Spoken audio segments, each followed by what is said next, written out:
Hey, I'm Chuck Liddell. You're watching Icebreakers. Watching Icebreakers. My name's Adam Ray. I'm on the show, too. Trying to catch the ball.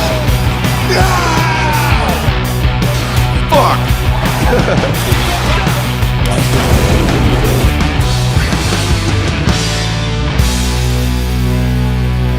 Yeah, dude. How do you have? I saw you just chowing down on a granola bar. Is that? Is this like? Do you have a? What's your routine like now? By the way, now that you're a fucking Hollywood hotshot. Well, I mean, today sucked because you have press at 7 a.m. So that fucks your whole day up because you got to get a nap in for 2 shows and drinking later. Yeah. So I take it easy. I hit the mall. I walk around. I get a Chipotle, rub one out, work on my act, and then Did you say it sucks? You got to take a nap. I take naps every day. What are you talking about? Really? I love naps. I can't do it. I love them too, but a nap's like a friendship. You can't force it. You got to let it happen. I 1,000% agree. When is there a usual time that Mark Norman just shuts it down, or his body just goes, "Hey, man, I've had enough"? Yeah, I tried to do it around. I got up at 6:30 a.m., so I tried to nap around 1, and I was in and out. But it's fine. I'm good. I'm here. Nice to meet you, Chuck. Yeah, nice to meet you. How you doing, man? Yeah, dude. Hey. You're looking at one of the best comics in the biz right here. Wow, it's me and Cosby. Yeah, I did see you post a. You guys hang out a lot? Him and Cosby. Yeah, Cosby actually got Mark his start in the business. Yeah. Yeah. No, I don't know anything about his act. Yeah. He. What did you post today? I was looking for what you were gonna kind of tackle with that because you're always real good with the topical tweets. I said, some comedians hate woke people, none more than Cosby. Dude. I'm pretty proud of that one. Yeah, you should be. I was going to say, how many times do you give the old pat on the back after one where you're like, this one's got a hit? Yeah.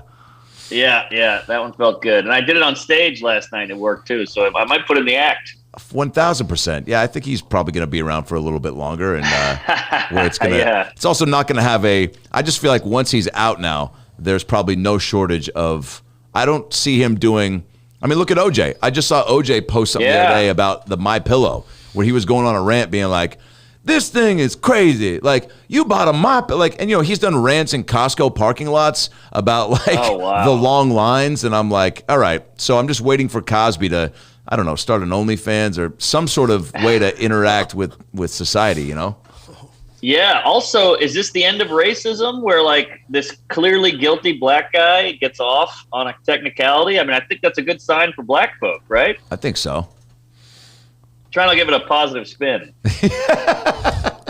Where you're at CB Live this weekend? CB Live all weekend. Yeah. That's the competition. What do you dig about Arizona? Chuck was just there moving his mom, and I don't know if you're doing any sort of moving of family members while you're there, or are you just focusing on comedy?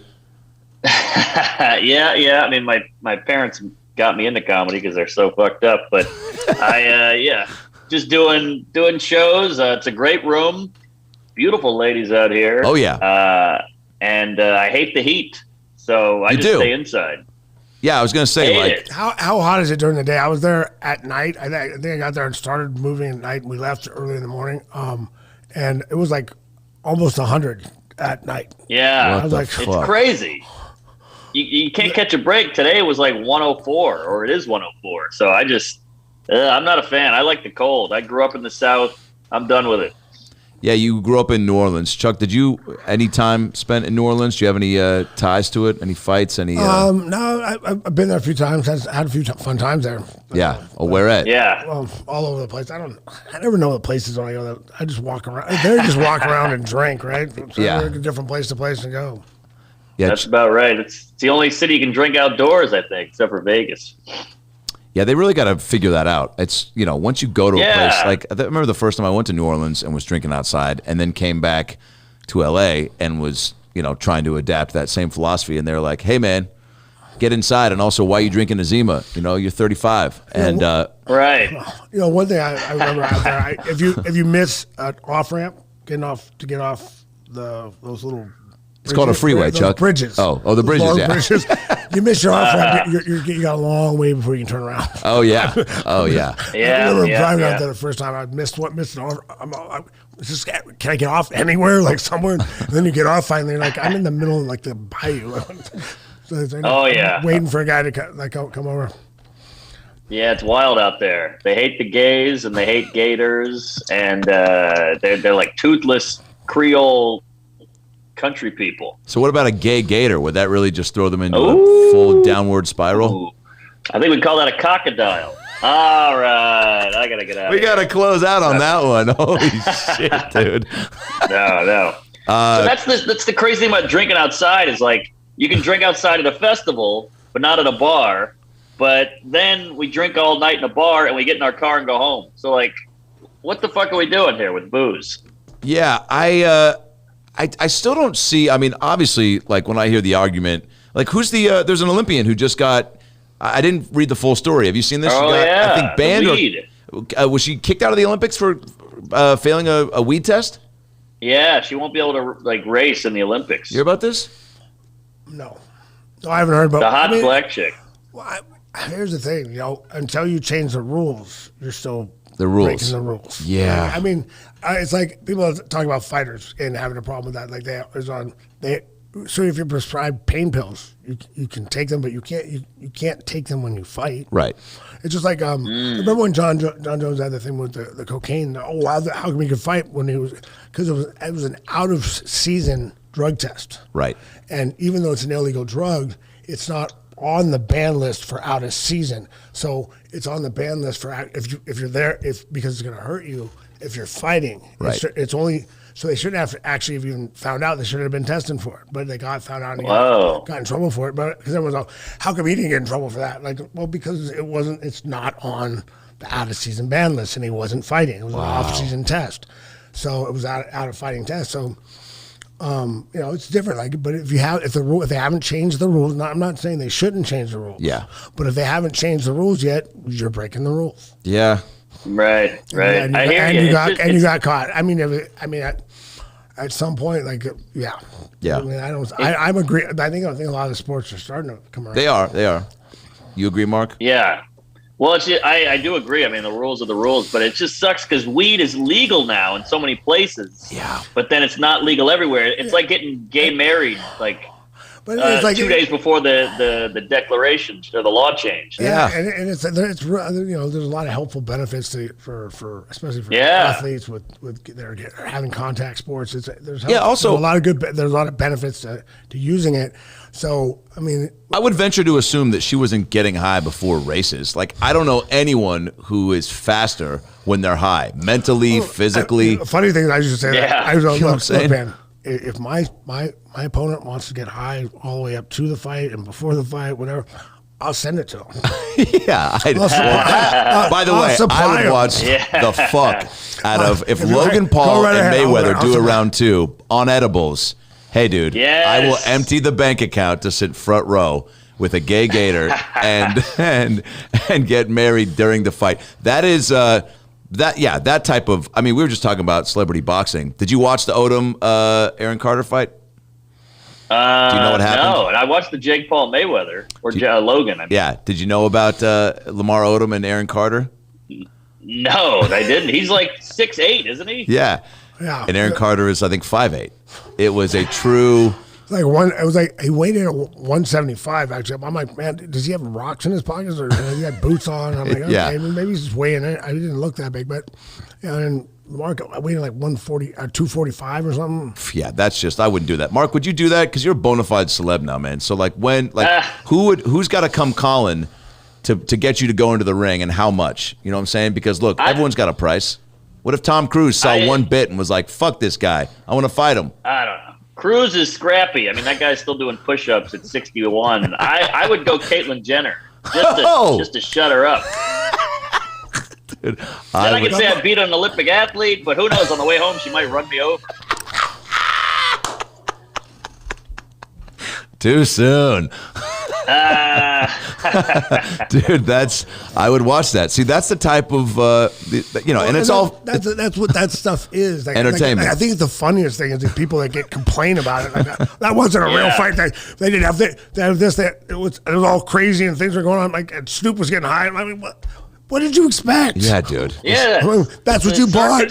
You bought a circus. You want to watch. You bought a circus. Why is the elephant jerking off on that kid's face? It's like, well, hey, man. Get what you got what you asked for. Yeah. I mean, if you like that kind of entertainment, watch it. If you don't, buy a real fight. Yeah. You want to watch real fights? Exactly. Do you have a guilty pleasure show, Mark, that when you're on the road? Like, what fills, other than the routine you kind of filled us in on? Like, what's the thing that kind of is your escape? I watch a lot of YouTube. I watch all the UFC fights on YouTube and catch up, and then I watch weird clips. So you're stealing them? Oh shit! Well, they're years old. I'm talking like Shamrock. Oh, good, man. Yeah. When do you remember first seeing Chucky over here? Like, what's your first experience or memory of this goat over here? Well, I've seen all the fights, but my favorite is when you win your touchdown dance or whatever you want to call it. Your victory lap is the best. That's awesome. You can see the pure joy and just like that. Oh yeah, that's my favorite part. Hey, nothing better than knocking someone out. Oh yeah, I've only been knocked out, so I never have had that feeling. But yeah, man, good stuff. I've seen them all. I'm a fan. Thank you very much. Did you? I mean, I don't think we've talked about this, but like, it's not like you go into it like you see. I know as a kid when I was like even playing baseball, I was like, man, when I get my first home run, I'm gonna practice a cool trot or like bat flip or some shit. Did you even? No, I actually, a guy said you got to come up with some kind of signature thing after your fight. And I never even thought about it. I'm like, I'm not like that. I don't. Yeah. So, and that was the first thing when I got celebrated. I'm like, that's the first thing I did after I was like, yeah. Yeah, that was it. So I'm like, that's just what came out. Like, I love it. Like, I love fighting, and I love that. Just like that, pure adrenaline. Knocking someone out. It's like hitting a home run. It's just that shot. Bang. Yeah.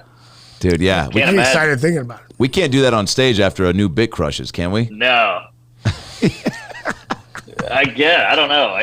Maybe after a good Chris Brown joke, we can hit something. But I got knocked out at a fight in college, and the guy knocked me out so hard that I pissed myself. Ooh. And I was in a guy's front lawn, and I woke up, I had the stars, and I was covered in whiz with my girlfriend going, "Oh my God, are you okay?" It was pretty humiliating. Well, at least she was there for you. Yeah, that's true. She didn't go back the other guy. Yeah, that was nice for her to stick around. Yeah. Wait, yeah. Have you been to any fights live? Have you gotten lucky enough to be ringside at anything special? Yeah. I was hanging out with Rogan years ago, and we went to some fight in Atlanta, and I remember Poirier was fighting someone, and he won, and then he hugged Theo Vaughn after, and I was a little jealous. And Adesanya fought somebody. I can't remember who, though, but we were drinking and loving it. We were right in the front. It was amazing. Wow. Yeah, there's an energy at these events. I've yet to, Yeah, I always say they never get that energy there as a live fight. It's hard to. The UFC does the best job of anybody putting it on TV, but they can't even come close to how much energy there is. You can't replicate it. I feel like it's one of those things on TV, like it's like an Oprah taping back in the day. Like you can fantasize, kind of, sort of. Well, for my friend here, like, hey, the way you touched my arm made me feel like I was wearing a helmet, Chuck. But I think there is something to be said about, like, I don't know, anything live, because Mark, I don't know if we last time.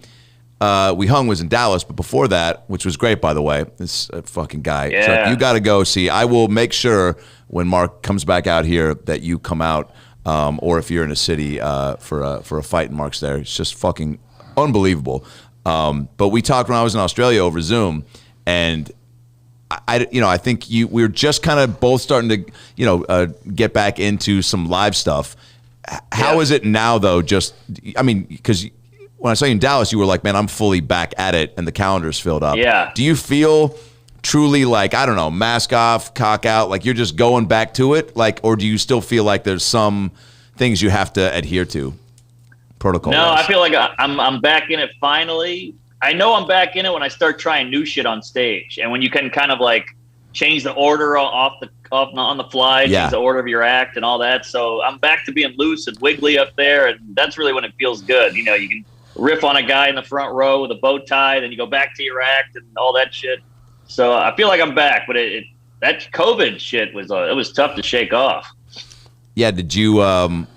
Chuck, I know we talked about. I can only imagine because I always know, like, when I was doing interviews every day and every week, I was doing 3 a day for a long time. I was like one of the busiest guys for trying to promote the sport. So I was always doing interviews. Yeah, can you imagine being a guy trying to promote a new sport? What the fuck? The pressure. I know, right? But it was so easy because you do it all the time. But then when you stop and you haven't done one in a while, and like someone's like, "Can you do an interview?" Like, yeah, sure. And you're like, "Wait, what, I don't know. Maybe you slow down. Like, so I think about my answers a little more. Yeah.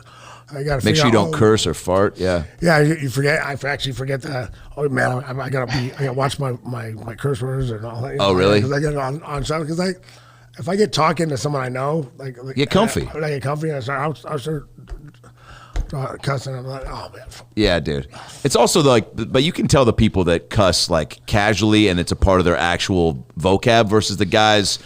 Like they go, man, you got any fucking gum you can I can borrow? You're like, all right, you just put that into Sound Tough because no one's ever asked for gum with that much too. Yeah, that's true. It actually takes the impact away if you curse too much. Yeah, you got to save them. You're pretty sparing with that. I don't yeah. In fact, I don't even feel like I hear you curse on stage much. But I just feel like it's well placed. Yeah, is it methodical for you? Yeah. Completely. Yeah. Like sometimes a punchline is a B, and if you throw a fuck before it, makes it an A. Isn't that crazy? Which is kind of cheating, but hey, I'm human. Come on. What did you take out of the COVID? Do you feel like you learned anything out of COVID? Like I haven't talked to you now since post it. Like, because when I saw you in Dallas, we were still kind of somewhat dealing with it. Dallas wasn't, but I mean, there were still people out and about. The vax hadn't even hit us yet. So now, having time to look back and reflect, like, have you looked in the mirror and tried to like dial up some sort of reflective anything to go, all right, I'm going to try to do this coming out of a fucking pandemic, or is it just back to business, which is also understandable? Yeah, completely back to business. But I bought a piano during COVID. I get real lazy guilt, if I'm not doing shit. So I made a bunch of videos, a bunch of sketches, and tried to make the most out of the time because I'm a real beat the clock guy. I feel death looming all the time. So I'm always trying to make shit or live forever or whatever the hell. So I really tried. I kept exercising and I didn't go in. If I go in to that lazy, sunken place, I don't come out. Wow. So I really have to stay busy. You've been there though, yeah? Oh my God. My whole childhood, I was fat as shit. I failed out of school, basically. I failed out of college twice. Right. I mean, I was a mess. So I try not to go back in there because once I'm in, I'm out. So you have a death looming mindset that's always kind of keeping yeah. Is that very aware? We got like 60 summers left or 50 summers left, and every time I like when I'm hungover, I hate myself because you lose a whole day sometimes. So I'm always trying to live, baby. It's true, man. I had probably, dude, in the last 3 years, I've probably had 10 friends, die from something tragic or cancer or whatever. Just too soon, and it's like cancer isn't tragic, but I mean it's very. Chuck, can I talk to you for a second? Mark will be right back. Chuck, hey man, I'm talking to my fucking friend. There are. It sucks that you have to have like reminders to appreciate, because we all. Like you said, it's a part of being human to just get down on yourself or feel stressed out about something that you probably shouldn't be stressed about, and it sucks, unfortunately, that like it does take tragic death, at least for me, to really go, hey man, why are you sweating? To be honest, anything, but I still think anyone's problems are their problems. I think it's funny you bring that up. I was just talking to a friend the other day, and I was gonna say something. About complaining about some stuff I was struggling with. Yeah.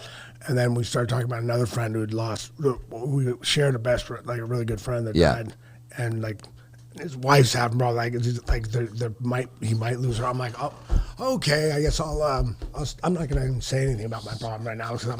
You were kind of waiting your turn. I'm now gonna shut up and thank Thank God for all my all my blessings in my life. Yeah, if there's a lot of death talk, you can't come in with, I think I have shin splints again. They're like, all right, Chuck, fucking shut it down, man. Yeah, exactly.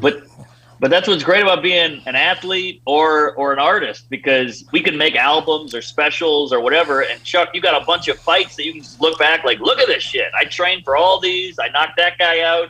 He might have got the best of me, but I flew to Dubai or I flew here and beat up that guy. So at least we got some shit under our belt. I think that's kind of what it's all about. You got something to show for your life. Yeah. Have you? Do you do that much? Are you a look back every now and then, or are you just straight ahead? Oh yeah. Big look. That's what I love about comedy. Is you can create something. Like that joke didn't exist before you made it, or that sketch, or that video, or whatever it is. So I like that. Your special Out to Lunch on YouTube has now how many millions of views? We're at about 7 mil, baby. Fucking crazy, dude. You know what I'm saying? Nobody would buy it, and thank God it did well online. Are you even thinking in terms for this next one of hoping that response will garner a little bit more? And I mean, it's, you know this, everybody does, that since then, like, it's been bangers for you. So it'd be stupid for somebody to not pluck it up the next one. But do you even think about that? Or you just focus on, like, I'm going to make it the best I can, and whatever happens, happens? Or is there a little bit extra in you that's like, fuck, they didn't want it the last time, so they're not going to get this one? Well, it's a little everything. I'm always in the back of my head, like, if I make another one, will Netflix buy it? Or will I go to Netflix or HBO? Or will I just have to do it myself? So for now, I'm just worried about making a good hour, and hopefully I can use some of that juice. Like, hey, look at the results. I got numbers right here, 7 mil. Yeah, no shit. So I don't know. We'll just try to make a good hour. But I feel like we're boring Chuck. We got to get back to Chuck. He's bored. Well, Mark, you got any questions for Chuck?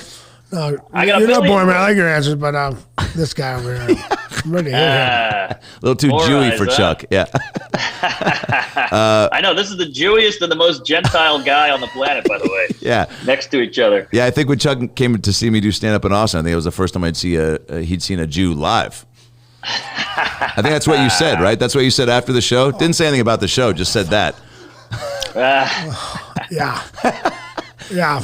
Okay. Yeah. Chuck, by the way, when he did come to my show, it was crazy. There was a guy we had to kick out, and afterwards, and Mark, you tell me how you would have handled this, because I also want to hear how you just, are viewing hecklers post-COVID. But there's a couple of frat dudes being assholes. I do what I do. I try to kill it with kindness, give them opportunities to shut up and recognize that they're being distracting, and their debauchery is getting in the way of what I'm doing and for the whole enjoyment of the show. Finally, let's put it this way: he ripped this guy. I thought I was gonna have to get up and slap him. Yeah, I thought I was gonna have to get up and go take care of it for him. Yeah, and then I afterwards was like, God damn it, missed opportunity. But like, this is the first time I see him. I wanted him to enjoy the show, but I was like, man, in the moment, the move would have been like, all right, dude, you know what? I'm going to let you stay if you can beat up a friend of mine who's here. And I'm going to bring him up. And so bring the guy up on stage and then be like, Chuck, can you come on? And then have Chuck walk out of the audience. I mean, that clip would have gotten at least a couple hundred views. Oh, my God. It was amazing. Funny. It was funny. And by the way, I think, how many shows have we done by then? Like 5 or something? Maybe. I don't think I had never seen him do it. I didn't even know he was funny. Yeah. Still doesn't know. I mean, the way he was funny. I mean, it was funny on the shows, but I mean, it a different beast.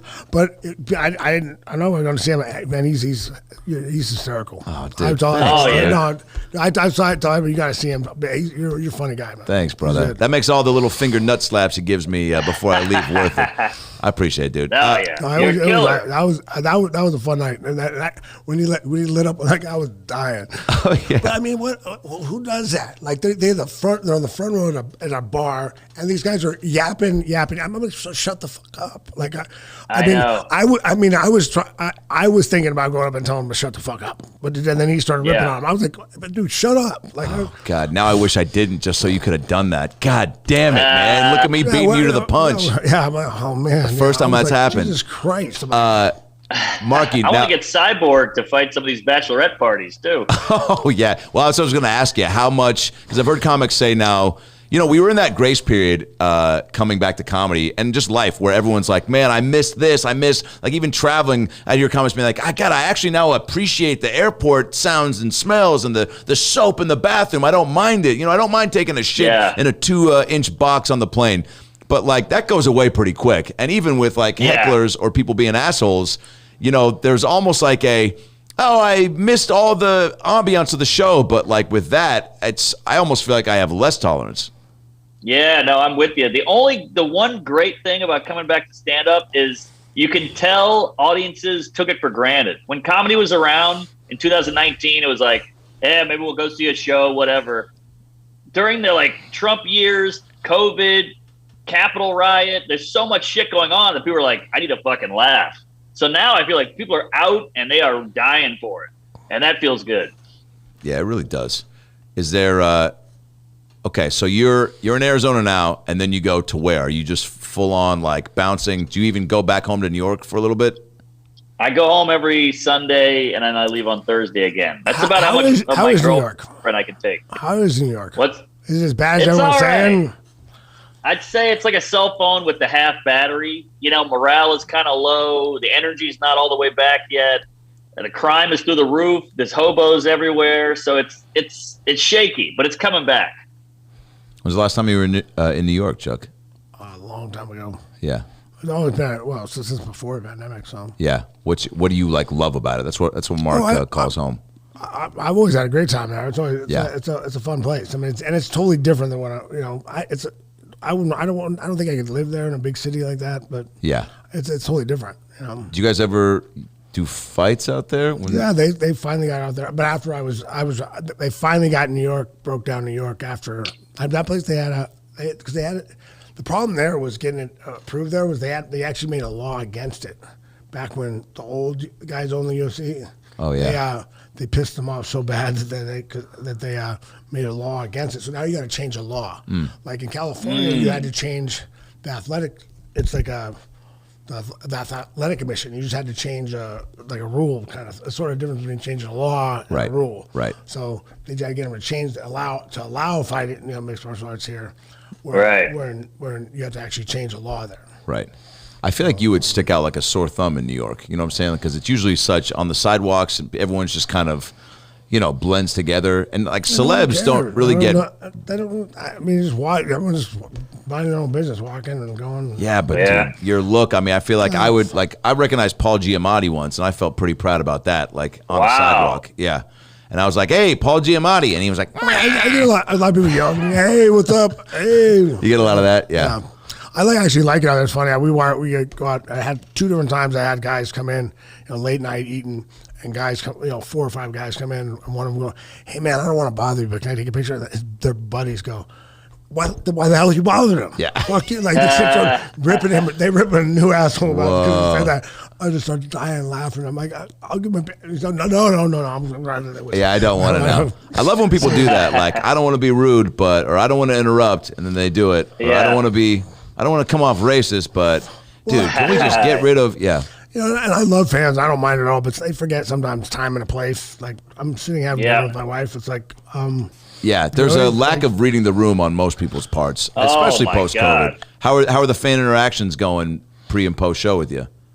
Nothing better than I'll see a guy on a bicycle in New York and he's like, "Hey, comedy, Norman, no," and then he just keeps going. That's the best fan interaction. Awesome. You get the compliment, he gets to see you, and then you move on. But sometimes these guys fucking linger. Yeah, drive-by compliments are kind of really special. That's the best. Especially on a bike. It's like when you fuck a girl and she leaves. It's great. But no. Sometimes these fans, I get guys emailing me, messaging me on DM, like, "Hey, you want to get a drink before the show, and then maybe we can go to the zoo and get some ice cream, and then we'll go to the show together." I'm like, "Who the fuck are you? I've never even met you." That's such a bold. Did you ever get anything like that? Hey, Chuck, you want to go get a TCBY frozen yogurt, and then I'll go watch you fight? Yeah, all the time. But no, or I'll get people all the time. They'll come up and they don't want to bother you. But they want to explain why they're doing it. And they want. Yes. I'm like, and you're walking and trying to catch. My family's walking off. I'm like, can you just take the picture? Like, I love you. Exactly. I love you guys. Just take the picture. I don't like whoever likes me or your dad or your mom or whoever that wants the picture. Just take it. Yeah, just take it, man. I'll give you that. I gotta go. I got you. Thank you. Thank you for being a fan. I got my kids are leaving. Yeah, I'm losing my family, but they're like, but hey, man, when I was 5, the first time I saw you're like, dude, save it for the diary. Exactly. Is there? Are you pumped to go back to sports and concerts? How do you feel about all that? and who's first? I'm curious for everyone who's going to any concert, who's first on the docket? To me, that feels like a special, because I just looked up, there's an outdoor winery in Seattle. My sister's birthday is coming up, so I tried to, pepper through the schedule and be like, all right, who's on there that I could maybe send her to or fly up and go to? And you had I think Tracy Chapman was on there, which fucking, I'd love to get real baked and go see that just for nostalgia purposes. Alanis is on there, John Legend. Ooh. So I'm like, these are some good options to have the comeback tour start with, right? As far as attending events. But is there someone that you're jonesing for? I mean, I hate to be a cum guzzler, but I'm not a huge concert guy. That's why I asked that. I knew that. Yeah. Yeah, I got it. I don't need to see it live. Comedy, it's a new set. It's riffing. It's off the cuff. They make fun of the town. I feel like it's fresh, but I don't know. I go see Billy Joel. I saw Billy Joel at Bonnaroo, and I was like, yeah, he's doing Piano Man. I got it. I don't know. I'm dead inside. I get nothing out of concert. Yeah, he's singing a hit. Fucking whatever, man. Yeah. I know the song. I know the song. In fact, I heard it on the way over here, and it sounded better than this. Yeah, that too. These guys who go to the fish show, they go to the garden for fish. They're like, I know the whole set list. They changed one note, and I'm like, that was 4 hours. Who gives a shit? Oh, dude, I have heard some fish head stories from fish fans or whatever they call themselves, fish heads, I think, just dissecting dude, fucking, okay. New Brunswick, New Jersey, 89. Trey played he played one of the songs backwards, dude, while he was fingering somebody. And, it turned out to be his drummer. But, dude, they are, and they just have a story for every concert, every tour. And I don't have it in me, but. Well, that's cool. Look, if I drown myself in acid and take 2 hits of peyote and blow my dad, any concert will be good. I love they act like this drug. It's all drugs. It is, dude. Yeah, drugs. Yeah, Chuck, is there a concert you're thirsty to go back and see? Nobody in particular. I met one of the guys from System of the Down. Oh, nice. And he invited me there. They're playing soon. They're doing one in LA and one in Vegas. I think I might even just go to Vegas and watch that one instead of the one. Fuck here, but that should be fun. I was just telling Chuck, I was like, I got to go to Vegas when you're there. The fucking, talk about a guy that owns the city. It's like I was just out there doing shows, and I was like, hey, man, it's last minute, but any recs on restaurants? Asking just for recs, not for a hookup. And he's like, give me 10 minutes, I'll set some shit up. And I'm like, I forgot I was talking to, the guy that's got the keys. And so he sent me to a fucking Denny's, by the way. I love Vegas. Yeah. That was my town. I love fighting there. That was the best place for me. I think for everybody, you get a reason you get a vacation. It's not it's not just you're coming you get a fight and a vacation. Oh yeah, it's a great place. Are you? It's a good time. And plus they had a lot to do after the fight. I've been sober for 8 to 12 weeks, whatever, depending on what part of my career you're talking about. I've been sober for 8 to 12 weeks, so I'm ready to go. I definitely. By the time we get out of the fight, I'm not wanting to stop at 2. Oh yeah, no way. You're not going to bed. I don't see how you go to. I mean, I have a tough time going to bed after a ruckus night on stage, and it's like I can't imagine. Right? You're the same way, right? I got to come down. I need the tequila. I got to eat. I got to come down. Yeah. And the hang is also, I don't know if you feel this way, but sometimes I do, it's also, and I didn't think about this till my mom brought it up. It always takes a mom to point out if you're getting enough rest or taking care of yourself. But she was just like, I see you, I was in Seattle doing shows, and then I went out with some buddies, and she's like, hey, got home at 4. And I was like, yeah, these are buddies I hadn't seen in a long time. And she's like, but you just talked for over 2 hours, and now you just keep talking, and she's worried about my voice and whatever. And I'm like, I don't really think about it like that as far as the continuing to, and it was with buddies of mine that are fun, but I definitely am kind of carrying the hang. Does that make sense? Where they're asking questions, we're joking, and then when they talk, they just, they shut themselves down. A lot during that time? Fuck you, Chuck. You know what I'm saying, dude? That's the second time you're embarrassing me in front of my friends. You're the guy that was talking a lot? Wait, wow, surprised. No, but you know what I'm saying? You dominate the conversation. You know what? Ask Mark a question. What do you want to know? Give me something funny about him. Tell me something cool he's done. I got circumcised twice. There's a fun fact. No. Whoa. Yeah. Oh, I believed you. Yeah. He's friends with a midget. That's kind of cool. He keeps using those stories. I get it. I mean, he's got to have something, right? He needs something. It's a go-to. It's my icebreaker. Yeah, that's what the icebreaker. Yeah. Wait, now speaking of which, Mark, what is your? Because you're wait, is his friend? Does he actually admit to being his friend, or is he just making it up? Oh, I hired him for the friendship. You can buy little people online. Did you not know this? By the way, yeah, that's half price. Half price. That is a joke, but guess what, dude? I once did a sketch with Jeff Richards, SNL, Mad TV alum, amazing impressionist. He does an amazing Gene Wilder, and I did a sketch where I want to do a fake movie trailer for Willy Wonka getting into stand-up, right? So I hired a whole audience. I shot at the Improv. I paid for Jeff to get in full Wonka. Like this woman made a hat and a jacket. And I went on a site. This is before I knew Brad. I hired a little person to paint their face and dress up, by the way, as an Oompa Loompa. And I don't know if this is going to get me canceled if like somebody finds this video, but it was a site where it was like, yeah, it was just like any other hiring service where these, this guy was like, hire me for this, I have this outfit, Oompa Loompa Outfits was one of the ones he had on his site. And I hit him up and I was like, how much? He's like, $150 for the day. I was like, done. Wow. Well, I don't think he should get canceled if he had that on his site. Yeah, thank you. It's not like he went on there and said, hey, can you dress up like an Oompa Loompa? No, he said, I dress up like an Oompa Loompa if you want me to. Well, I built the site for him after I asked him. He didn't have the site. I just was like, hey, man, I'm probably going to get some backlash. Can I pay for the GoDaddy account? Mark, you're giving out jobs. That's great. You're helping people. Thank you. So Cosby, that did happen. I'm curious, how much are you even paying attention to the news right now? Because I know we all got probably newsed out. Did that transition into Cosby? Because every time you talk about your midget friend, I think about Cosby. You think about sex.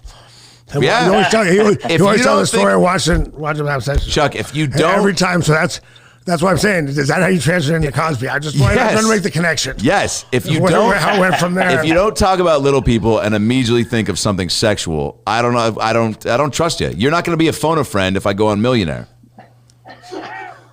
I definitely shouldn't be. Well, you definitely shouldn't be. Please, I'll help you. Wait, definitely you would be. That's a great question, Mark. Who would be in your lifelines if you went on Who Wants to Be a Millionaire? Who are you calling? That's a great question. All my friends are idiots. I don't know. I guess I got some autistic friends I could call from college. They would know it. They're like encyclopedias. They know how big a shark fin is. Yeah. Jeremiah Miller. Who's that? Guy wrestled with me in college. He had the most useless knowledge of anybody I know. You need one guy like that. He was like, I think he fought for he was 11-0, I think, or something for fighting, but he's a tough guy. He was a great at Magic the Gathering. Dude. Whoa. I'm like, what? Like you Magic? Huh? Yeah, that's a red flag for me as a friend. But it was on ESPN too when we couldn't get on there. Whoa! They had a Magic the Gathering tournament. I'm really?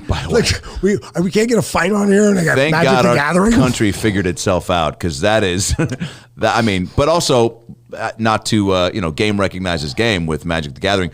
How dope were these players, or maybe were the stakes? Where maybe they really the drama was worthy of being televised. I don't know. I've only seen it live.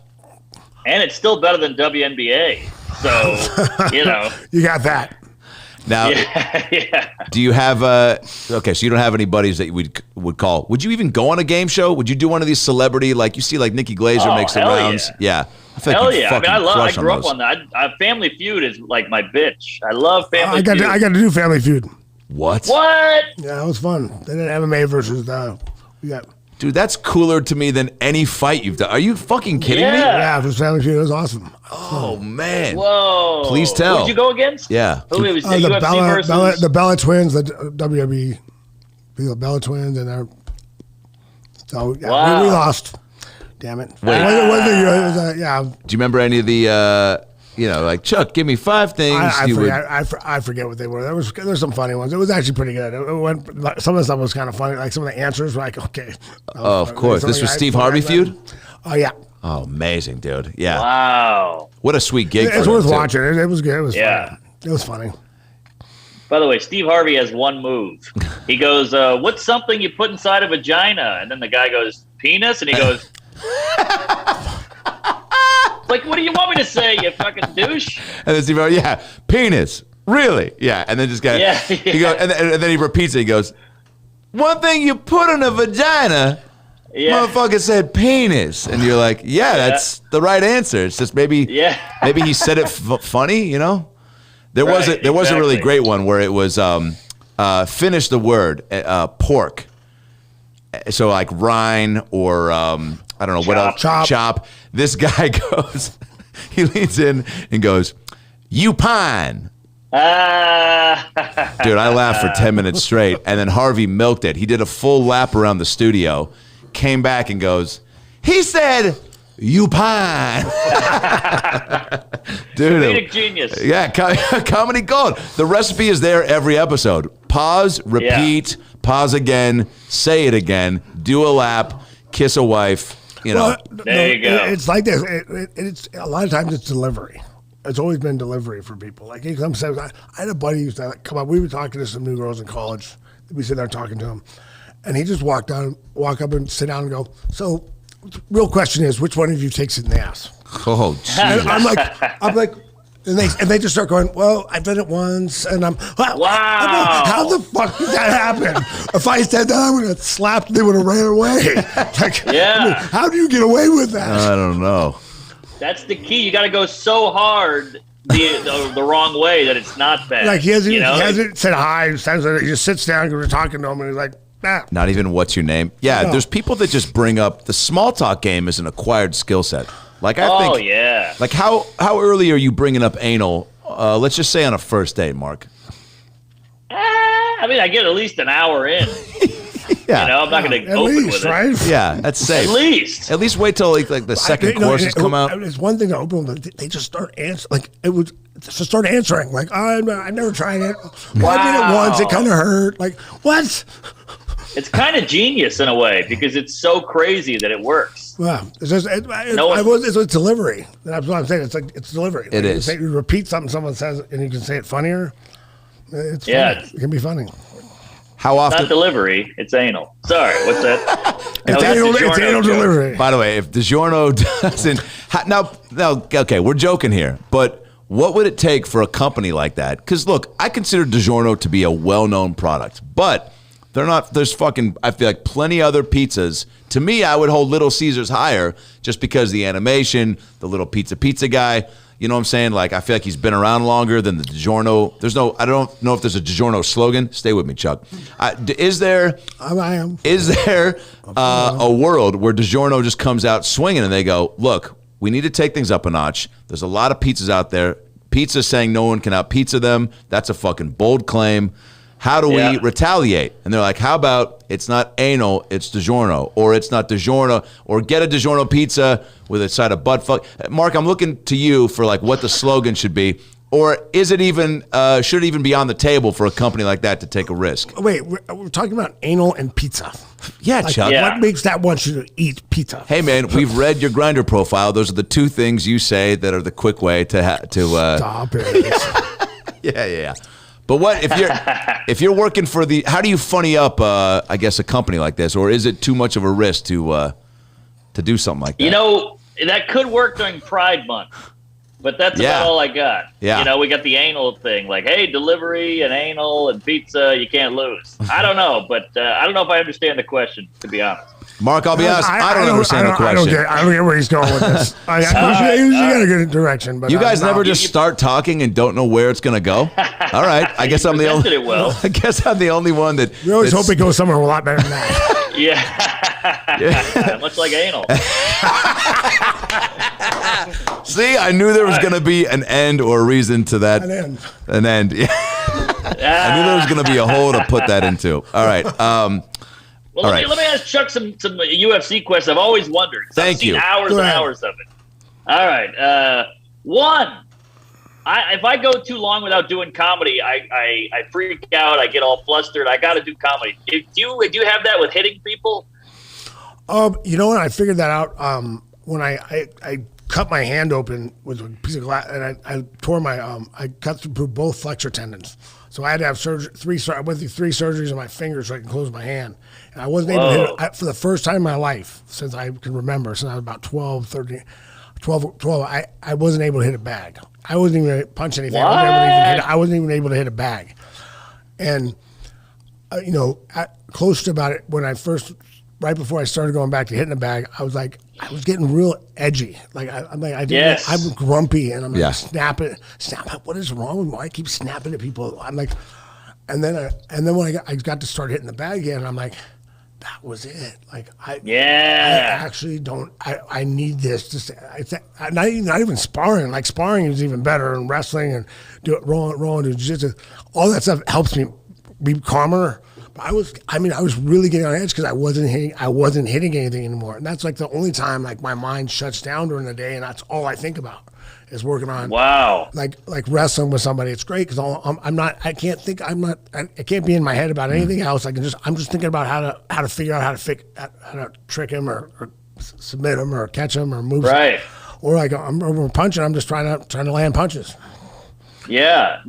All right, that's great. I see. I've always wondered that. Now, do you think, much like comedy, are you born to be a fighter, or is it something you just kind of get into? Great question. Like some comics, they're innate. It's like, that guy's a comic all the way. Some people get into it for work, but are there fighters where they're just it's in them? I think there are. I think for sure. I think a lot of fighters. I think you have to have. There's certain things you have to be a fighter. I mean, now that there's you can make a lot of money. There's guys that get into it that are getting in it for the wrong reasons. But like when I started. Almost everybody there was in it for I get to pay. You're going to pay me to fight? That's what I can do? Okay, sounds good to me. A lot better than getting a real job. Yeah, I had an accounting degree. My grandma was always yelling at me, "When are you going to get a real job?" But real jobs work. Like I have fun doing. I want my work to be fun. I love what I do. So I mean, it ended up being the right decision, but I did pretty well. But wow, I'm such a wuss too. Whenever I watch a fight, when you guys when the what do you call it, the timer goes off and you go to your corners and the guy's wiping your face and he's hitting that cut, I'm like, oh god, that part scares me alone. Just like the wiping the blood off and the hitting the wounds, almost as much as the fist fight.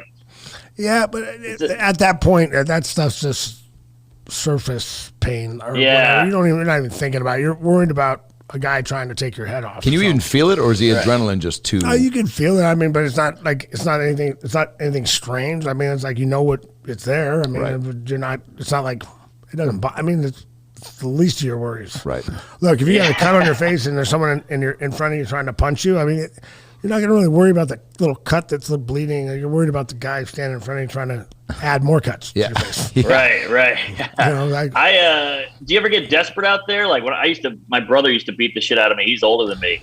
And my only move sometimes would be like put my finger up his ass or like yank on his ear or squeeze his ball bag. Oh, I was desperate. You're up against it, so I'd have to get crazy. Guys do that. I mean, for me, I always felt like if I'm still in a fight, I always try to be in good enough shape to be able to, if I lost 4 rounds and 4.5 minutes in the last round, I could still knock you out. If I catch you, I knew if I could catch you, I could knock you out at any time. So I never got to the point where I'm like, I don't have a shot. Like if I feel like if I can do one more thing right, and I'm a real calculating fighter, so I'm always thinking like, okay, what do I got to do? What can I do different to get this guy? Oh, how can I get out? If I can get out, I got to see one shot at him. I just got to land one. Yeah, that's true. It's so much like stand up in that way, Adam. Like it looks like we're just being funny up there, but we're actually going, all right, this word's got to come before this word, then that'll call back to this. Well, and it's the same with fighting. It just looks like 2 dudes going at it, but it's all technique. It's all training. Calculated, it's moves. And the thing with that too is if I lost 4 rounds and 4.5 minutes of the last round and ended up with a big knockout at the end and I won, all anyone remembers is that you knocked him out. Yeah, exactly. That's all true. you need. Yeah. That's it. Yeah, and I guess how do you? I wonder how that translates with comedy. It's like I guess people walk out like if you had a slow start and then you finished off strong. Yeah, they're just thinking no one's going to talk about your. Did you have a good time? You walked out. You walked out and was like, man, that was great. Yeah. The first, even if it was like first 30 minutes or the last 30 minutes was awesome. Like everyone's gonna be like, they're not gonna. Oh man, I got a little slow start, but man, it was fun. Yeah, totally. That was great. Yeah. It's not gonna be. Whereas if you had just knocked it out the park the first 30 minutes and the last 30 minutes sucked, to be like, walking out, well, he's funny a little bit, but fuck, it sucked. Yeah. Kind of perspectives on it, you know what I mean? Are you cognizant of that? Oh, go ahead.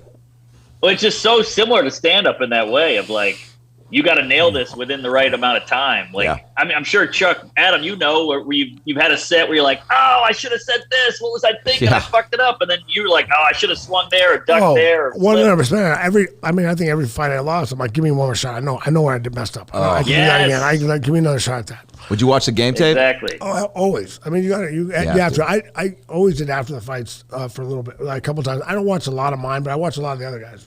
But game tapes, watching it, figuring out what you did wrong and making it better next time. I mean, even when I'd watch fights that I won more critical than fights that I lost, because I was trying to improve on what I was doing right. Oh wow! I mean, there's not, you can always go back and look at the glaring mistakes in a loss, but that's, and you can't just beat yourself up about that. You just got I know I did. All right, let it go. Let's not do it again. Don't do it again, and you're good. Yeah. Were you ever surprised when you won? Did you ever like knock a guy out and go, "Wow, I can't believe I pulled that off"? No. You got to understand. I always thought I was going to knock him out. I know, I knew if I kept firing, but like you figured sometimes random, and I thought I could knock him out, but I didn't think I'd catch him in a minute 18. I caught him early. But I was throwing up one of those. I was going to catch him sooner or later, but I just happened to catch him real early. Right. I think that, but but when you're in the mindset of a fighter, I'm a fighter. You ask me, I'm gonna fight anybody. I'm gonna tell you I'm gonna knock him out. And I truly thought I could. I don't care who it was. You put me out there, I can get it. I can do it. I can land this. I can knock it out. Wow. I'm so jealous of that confidence. I don't have that at all. I'm always going into a set like this could go either way. But isn't that kind of, I mean, I don't know. You got to have the confidence to be up there and trust in yourself and the material. But like, I don't know. I feel like that always keeps you on your toes. I also know I know people that there's different kinds of fighters too. Like there's guys that need emotion. They need to feel that, like the nerves. They want to do it and just they settle down when they get out there and go. Yeah. But they need that to get ready. A lot of guys, some guys are, I think Tito used to throw up before every fight. Like, I mean, it's wow. But some guys get so nervous, but then they perform great. It doesn't necessarily mean they perform bad. Some people are different. Yeah, because I feel like you need a little bit. Different. I need a little bit of that before I go on stage. That little bit of the uncertainty of like how's it going to go, because it makes me raise my game and make sure I'm going to be dialed in. If I'm going up there like fucking, I know I got this. I can fucking maybe I'll do this. I don't know. I'm not really going to have a game plan. I'm going to just feel it out because I know I can get them whenever. It's like, dude, if I do that, which I have done, man, it's not as fun. It's not ever that's right. You did the right thing. You learned that if I go in with that attitude, it's not going to work right. Yeah. So for me, I know I do best when I go in there relaxed and just go out and do my thing. Yeah. I go out there and you've done the work. I've done my work. I got ready, and now I just go out and have fun. Yeah. Just go out there and fight. Do what you want to do. Go out and go set them up and hurt them. Mark, when I saw you in Dallas, you were just like, I mean, there was nonstop, man. And are you though? Aware of like, all right, I'm gonna, like Chuck was saying, start like make sure I pound it hard for 20, then maybe kind of like, have some stuff that's giving them a little break, or are you like, man, I want to fucking crush them and not give them a break laughing for an hour straight? I don't feel like it's almost impossible for an audience to just stop, stop. So I do feel like I hit them hard for like 20 minutes. And then I go into like some longer bits that they're still working, but they can listen, chill a little bit. Yeah. And then by the end, I do like a wave, like killing up top. Then I get them like a little dip and then back to killing at the end so you can end strong. Yeah. I feel like that's a good that's actually, mix. I would say that's, if you want someone not to really have, the beginning and end you got both those, you're good. Yeah. Yeah. Totally. Because no one's going to get mad at you about a little lull in the middle. Yeah. You probably needed it anyway. 1,000. Exactly. If you make make me laugh for an hour straight, I might come up and hit you. Exactly. That's a lot of my work. stomach hurts. Start laughing too much. My face starts turning. I don't know. Yeah. Wow, Yeah. dude. Just stuck in a sore stomach. I think that was a rule of thumb, but I think that was also a threat to Mark Norman. So I'm glad we have that documented. Yeah. He definitely right. looked into the screen for that one. Did you get beat up as a kid, Chuck? When I was really little, yeah. Yeah. But it was one of those things, yeah. You know, my mom wouldn't let me fight back. So I listened. She said, "It's all right." She eventually let me, at the suggestion of my principal, actually. Yeah. What? Yeah. Tell Mark that story. Yeah. My mom. You beat up the principal? No, the principal. In front of his mom. The principal asked me why these kids were fighting me and taking my lunch money. It's kind of funny, but yeah. But the principal asked my mom why, or asked me why don't you fight back? Why don't you ever fight back? Wow. What a cool principal. My mom told me I can't.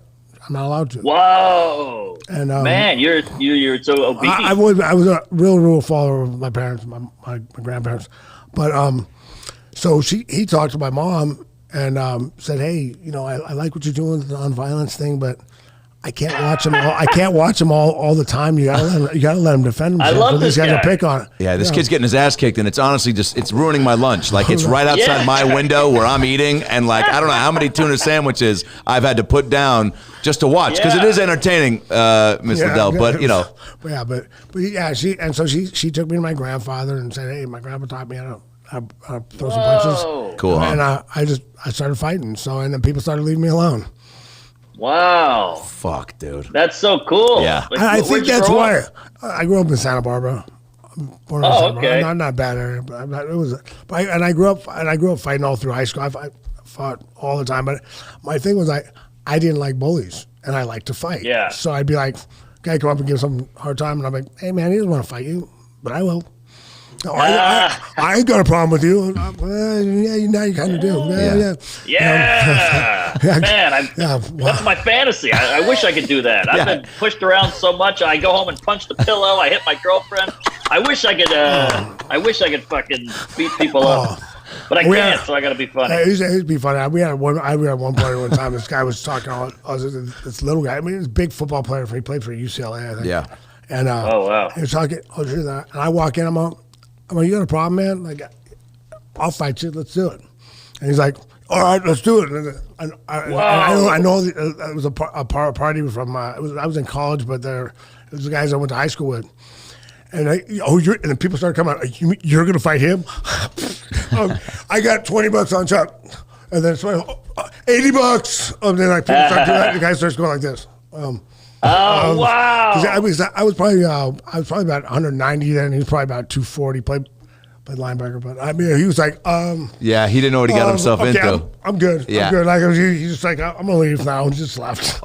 It was funny. Wow. I started laughing. Everybody, people were like, you're gonna fight him? They start laughing. Like, I got $20. Oh man, that's the best. Word of mouth. It was so funny. Yeah. Holy shit, that was the first GoFundMe right there. Mark, this has been amazing. You're the man. I got two more questions. Feed them, baby. We got it. Take your time. No, I hope this isn't offensive, but getting knocked out on TV. I've bombed on TV and it fucking stings. I can't imagine getting knocked out in front of millions of viewers. But is that a bitch? No. I don't give a shit about a million viewers. What they think about it. Like, it's like people online talking shit to me. I don't give a fuck. I mean, the people I care about and the people that I was worried about are the people that helped me get there, my family, my friends, how they feel. Like, I felt like I feel like I let them down. So that's the part that's hard on me. And they're all like, what are you fucking talking about? They're always like, really? Like, you went out there? Yeah. You're good, But for me, it's like I was always like, that's the only people I care about. Like, everyone else, you go fuck yourself. I did my best. I went out there. I did what I could. Yeah. Hey, you know what? Hey, that makes sense. That's a good way to be. Totally. All right, and do you get more scared when it's a black guy? Not at all. No. All right. Never had that issue. No. Good question, better answer. Mark, so R.I.P. James Lipton, Inside the Actor Studio, one of my favorite shows. I want to, my transitions will be better next time you're on. I want to close us out with a 10-question rapid fire in honor of the late, great Lipton. Get to know Mark Norman a little bit deeper with some 10 questions. Mark, first up, what's your favorite word? Oh, my God. Jeez. Queef. Yeah. Use it in a sentence. It just never fails. Man, that guy's being a real queef. Always funny. I love queef.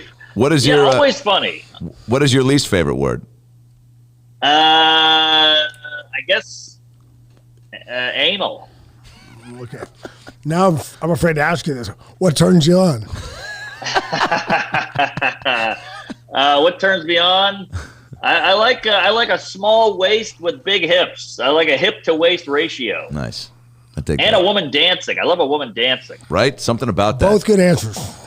Yeah, I can't dance for shit, but it's always been. I can't even remember the first movie I saw or show, whatever it was. Like maybe it was somebody in the grocery store just saw that I was a little fat fuck and wanted to give me a little boner in aisle 4. But like, anybody that can move in a sexy way is always, game over. 100%. And a girl who laughs at an offensive joke. I hate girls who are like, "Oh my God, I can't believe you said that." I get so offended. Like, shut up, kill yourself. Give me a chick who's balls to the wall and likes it rough, rough jokes. I love that. That's hot to me. What turns you off? Well, just that, just like offended people, pearl clenching. Oh my God, it's like shut up. Either you're dumb or you're full of shit. Totally. Yeah, I feel like that's a turn off. I love that. What sound or noise do you love? Say it again. What sound or noise do you love? Ooh. Let's see. Well, I don't know. That's a good question. I like when your toilet is overflowed, it's like it's clogged up with a huge shit, and that you just plunge in, and that first time it flushes, and you hear the toilet go like it gargles because it got it all down. I love that gargle because you're back. It's almost like seeing a fat guy at a buffet choking, and then someone does the Heimlich, and you see that he's okay. Yeah. Yes. Exactly. That first breath, got it out. That first breath back into the real world, and knowing that he's going to be okay. Yeah. I also like when the computer opens and it goes like, that weird Windows or whatever that is. That's a great noise. I just saw a sketch where you're doing ADR for that noise because the face you just made doing it. I was like, there's got to be a guy that does that, right? Yeah. Oh, you know what else is good is that HBO, when HBO starts, goes. Yeah. Yeah, I love that. I love that. Yeah, that's great. We skipped one. What's your favorite curse word? Oh, I like shitty. I feel like it's underused. You go like, that car is shitty. It's a great way to describe something. Yeah. It's just a shitty car. It's a shitty movie. I love shitty. Yeah, people always know what you're talking about when you say it. You don't need to double down and be like, it sucked, it was bad. Shitty does the job. Yeah, that guy's attitude. That guy's shitty. Yeah. Shitty attitude. Craig, your haircut's shitty. Like that guy's ending it that night. Exactly. Your haircut sucks is nothing, but shitty. You can get past it sucks. Yeah, shitty. There's no coming back from. Yeah. You tell Val Kilmer he was a shitty Batman. Like that's probably what caused the downfall. Perfect example. Perfect example. Chuck. Okay, what sound or noise do you hate? Ooh, I hate a cat hiss. I hear a cat hiss, my skin crawls. I go gay. I hate it. My girlfriend's like a big. What's that? Adam must like that. I love a good cat hiss. Yeah. What profession other than your own would you like to attempt, Mark? I've always wanted to be a UPS guy. That seems fun. You got the shorts on, you got the door open on the van.